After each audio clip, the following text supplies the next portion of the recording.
రాష్ట్రంలో కాపు సామాజిక వర్గంపై జరుగుతున్న దాడులపై చంద్రబాబు ప్రభుత్వం జవాబు ఇవ్వాలని కాపు కార్పొరేషన్ మాజీ చైర్మన్ అడపా శేషు డిమాండ్ చేశారు. కాపు యువకుడు గాజ సాయి కృష్ణ లాకప్ డెత్ తో పాటు క్రాంతి కుమార్ ఆత్మహత్య, గంగమ్మ, కళావతి, తిరుపతమ్మ ఘటనలపై ప్రభుత్వం వెంటనే సమాధానం ఇవ్వాలన్నారు. వరుస ఘటనలతో ఇరకాటంలో పడిన చంద్రబాబు ఎప్పటిలాగే పవన్ కళ్యాణ్, జనసేన నాయకులను రంగంలోకి దింపి డైవర్షన్ పాలిటిక్స్ చేయిస్తున్నారని మండిపడ్డారు. వైఎస్ జగన్ పిచ్చి కూతలు కూసిన పంత నానాజీ సహా జనసేన నాయకులు నోరు అదుపులో పెట్టుకోవాలని సూచించారు. లేకపోతే తీవ్ర పరిణామాలు ఎదుర్కోవాల్సి ఉంటుందని హెచ్చరించారు. కాపు కులం మీద దాడి ఏ విధంగా ఎంత నీచంగా ఈరోజు జరుగుతున్నటువంటి దాడులన్నిటినీ కూడా ఎంత నీచంగా చిత్రీకరిస్తా ఉన్నారంటే, ఒక పక్క సాయి కృష్ణ పోలీసులే తీసుకెళ్లి మరి లాకప్ డౌన్ చేయటమే కాకుండా శవాన్ని కూడా మాయం చేసేటువంటి పరిస్థితి. అట్లాగే క్రాంతి కుమార్ అతన్ని కారుతో గుద్దించి చంపించింది కానీ, గంగమ్మను కానీ, మరి కళావతి, తిరుపతమ్మ వంటి ఘటనలన్నీ కూడా కేవలం క్రైమ్కు సంబంధించినటువంటి హత్యలు. ఇవన్నీ కూడా ప్రభుత్వానికి సంబంధించినటువంటి హత్యలు. ఈ హత్యల్ని ఏ విధంగా తప్పుదోవ పట్టించే విధంగా ఈ రాష్ట్ర ప్రభుత్వం కానీ పవన్ కళ్యాణ్ ద్వారా వ్యవహరిస్తున్నటువంటి తీరును కానీ ఈరోజు మీరందరూ కూడా తెలుసుకోవాలని చెప్పి మీ ద్వారా నేను తెలియజేస్తా ఉన్నా.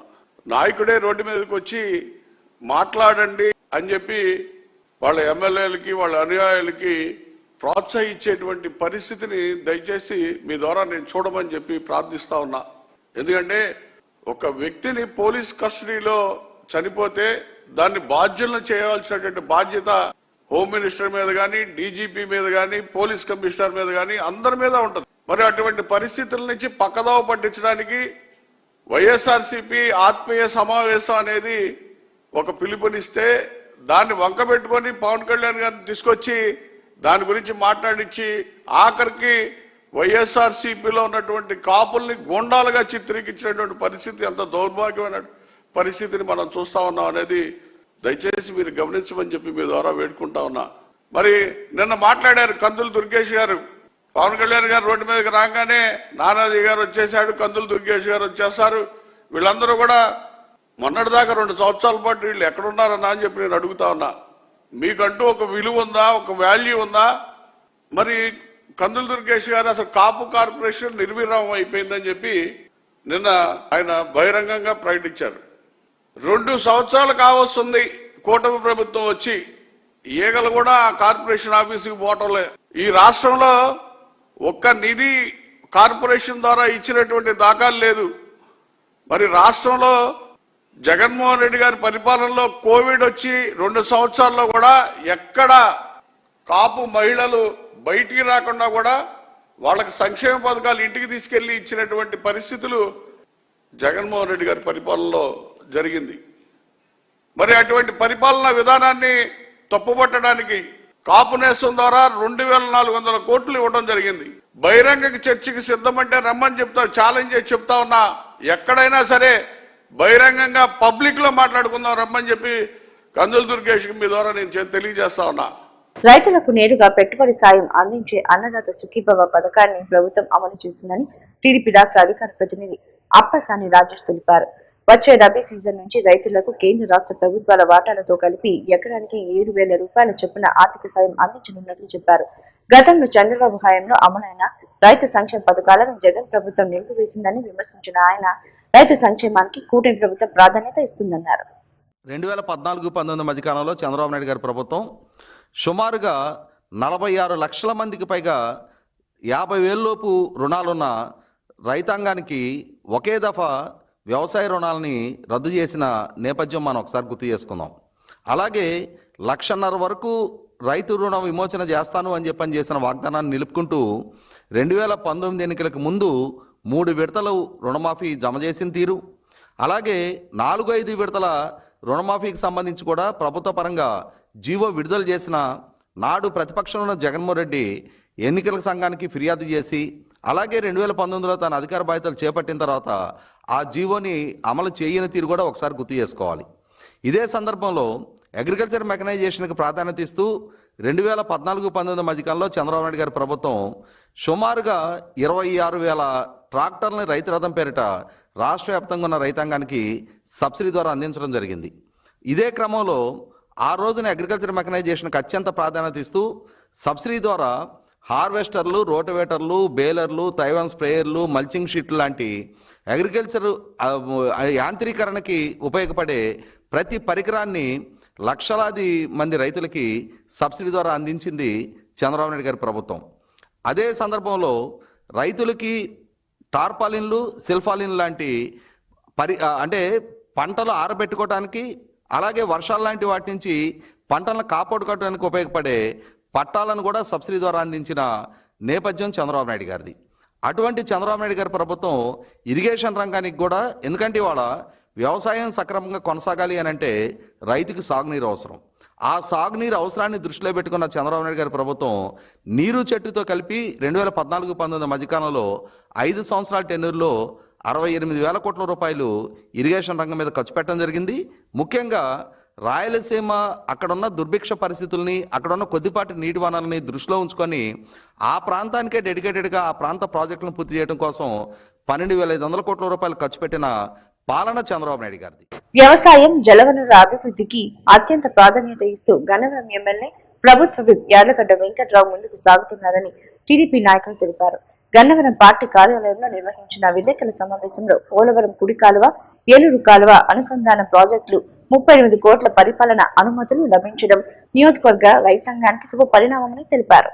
ఈ ప్రాజెక్టుతో ఉంగుటూరు, గన్నవరం, బాపులపాడు మండలాల్లో సుమారు 80,000 ఎకరాలకు సాగునీరు అందించడంతో పాటు నీటి సమస్యకు శాశ్వత పరిష్కారం లభిస్తుందని తెలిపారు. అలాగే ఇనికేపాడు అండర్ టెన్నెల్ విస్తరణ, డ్రైనేజీల పూడికతీత, వంతెనల నిర్మాణం వంటి అభివృద్ధి పనులు వేగంగా కొనసాగుతున్నాయని వెల్లడించారు. రైతుల సంక్షేమం కోసం నిరంతరం కృషి చేస్తున్న ఎమ్మెల్యే యార్లగడ్డ వెంకట్రావుకు గన్నవరం నియోజకవర్గ రైతాంగం తరపున ప్రత్యేక కృతజ్ఞతలు తెలిపారు.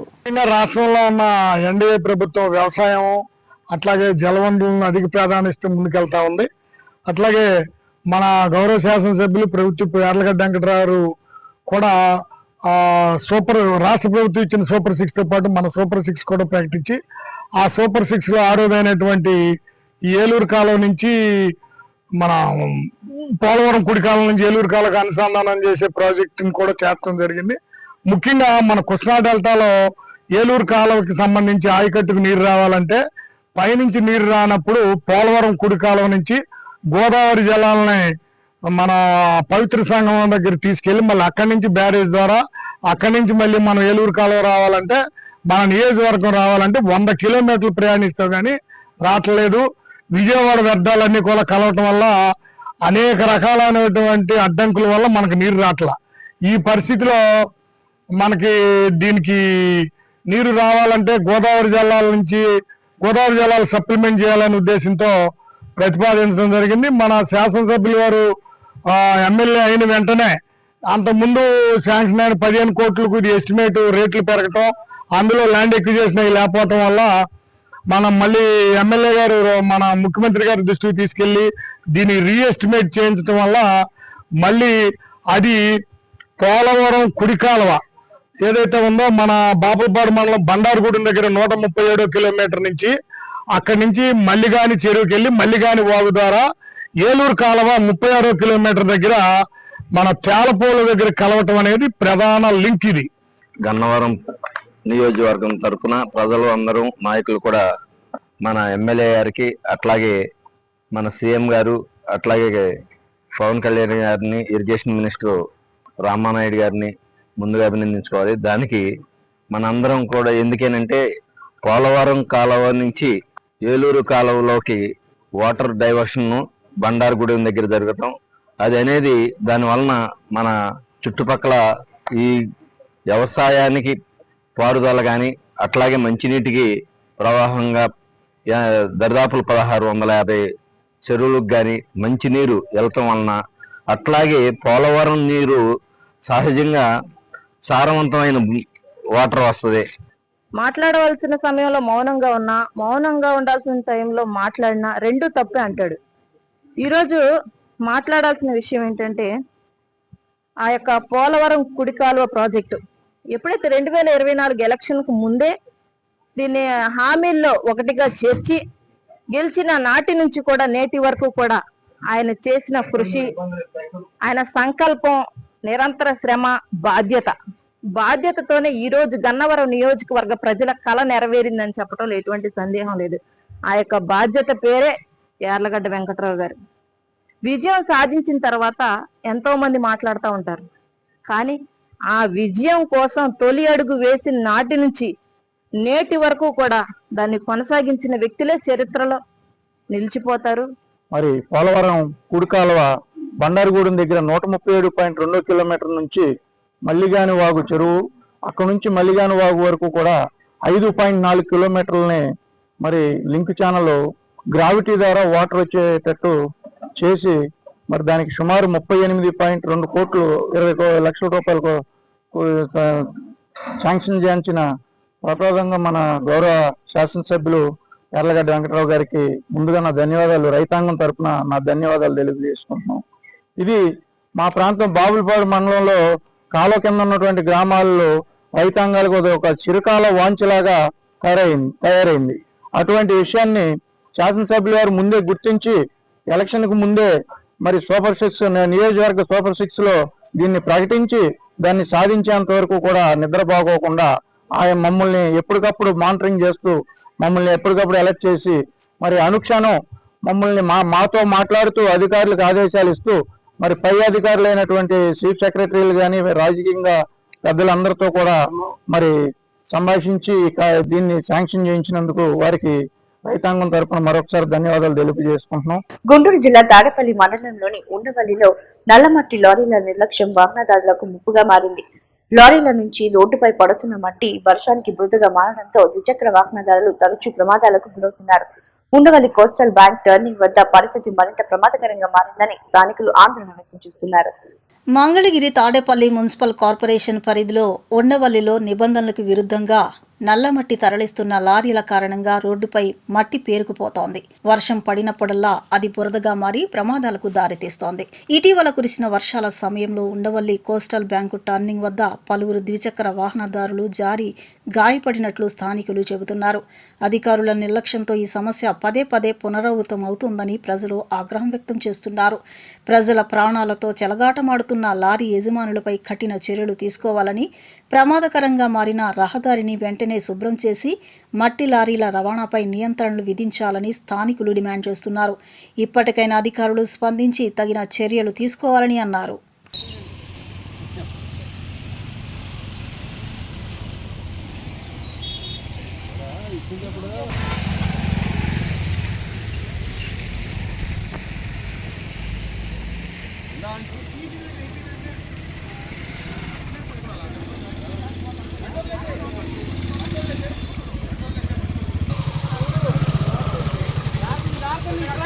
అందుకనే పడింది ఆయన రాస్తుందంటే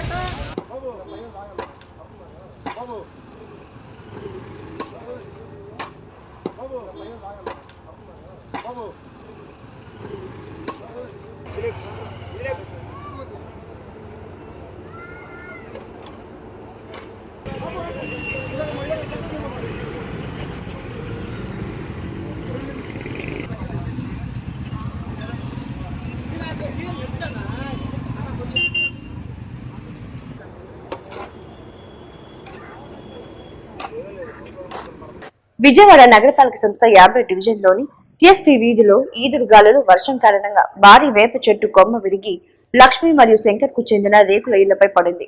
ఆ సమయంలో ఇంట్లో ఎవరు లేకపోవడంతో ప్రమాదం తప్పింది. విషయం తెలిసిన వెంటనే మాజీ కార్పొరేటర్ సిపిఎం పశ్చిమ నగర కార్యదర్శి బోయ సత్యబాబు ఘటనా స్థలిని పరిశీలించి అధికారులకు సమాచారం అందించారు. విద్యుత్ వైర్లపై పడిన కొమ్మలను విద్యుత్ సిబ్బంది తొలగించారు. వర్షాకాలంలో ప్రమాదకర చెట్లు, రిటైనింగ్ వాల్స్, విద్యుత్ స్తంభాలు, వైర్లను ముందస్తుగా గుర్తించి తగిన రక్షణ చర్యలు చేపట్టాలని కోరారు. చెట్టు కారణంగా దెబ్బతిన్న రేకుల ఇళ్ల కుటుంబాలకు ప్రభుత్వం పక్కా ఇళ్లు నిర్మాణానికి సహాయం అందించాలని విజ్ఞప్తి చేశారు. విజయవాడ నగరంలో సాయంత్రం వీసినటువంటి భారీ గాలులకు అలాగే వర్షాలకు 50 సంబంధించినటువంటి కలపాలకు ఇచ్చిపేట టీఎస్పీలో ఉన్నటువంటి భారీ వ్యాప్తి లక్ష్మి గారి ఇంజనీర్ అలాగే రమేష్ గారి ఇంజనీర్లో పడింది. ఇది చాలా భారీ చెట్టు, ఇప్పటికే గోడలు కూడా మోసమై ఉన్నాయి. అధికారులు ఎలక్ట్రిసిటీ అధికారులు వచ్చి కరెంట్ లైన్ వరకు ఇప్పుడు సరి చేశారు. అలాగే ఈ హార్టికల్చర్ డిపార్ట్మెంట్ సంబంధించి చెట్లు కొట్టే విషయం మీద కూడా అధికారులకి కంప్లైంట్ అవ్వడం జరిగింది. వారు కూడా మరి యుద్ధ ప్రతిపాదన చర్యలు తీసుకొని మరొక ప్రమాదం జరగకుండా ప్రజలకి ప్రాణాపాయం లేకుండా చర్యలు తీసుకోవాలని విజ్ఞప్తి చేస్తున్నాం. ఇప్పుడు రాబోతున్న వర్షాకాలంలో ఈ కొండ ప్రాంతాల్లో అనేక చోట్ల ఈ పెరిగినటువంటి భారీ చెట్లు, అలాగే కరెంటు వైర్లు, ప్రమాదకరమైనటువంటి స్తంభాలు, వీటన్నిటినీ మరి విజయవాడ నగరపాలక సంస్థ అలాగే ఎలక్ట్రిసిటీ డిపార్ట్మెంట్ ఇరువురు సంయుక్తంగా సర్వే చేసి ప్రజలకి ఆస్తి నష్టం కానీ ప్రాణ నష్టం కానీ జరగకుండా తగు నివారణ చర్యల్ని ముందస్తుగా తీసుకునేదానికి సర్వే చేసి గుర్తించి వాటిని నివారించే విధంగా చర్యలు తీసుకోవాలని సిపిఎం పక్షంగా విజ్ఞప్తి చేస్తున్నాం. వార్తలు ముగించే ముందు ముఖ్యాంశాలు మరోసారి.